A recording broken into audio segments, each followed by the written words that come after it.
Hello, good morning. Maniwala ka ba na 17 million, yes, 17 million na botante ang boto nila ay hindi nabilang para sa boto ng mga senador? Yes, yan po ang lumalabas. Kasi bakit?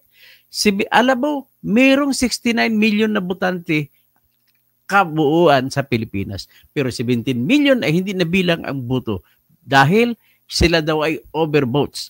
Marami naman tayong narinig, marami tayong nakasalamuha sa social media na maraming bumoto na tama naman ang bilang ng kanilang boto pero overvote.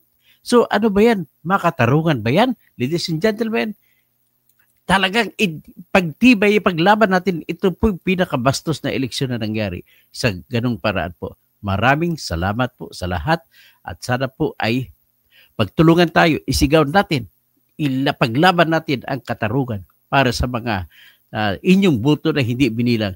Yung 17 million na overvotes ay 30% ng kabuuang botante.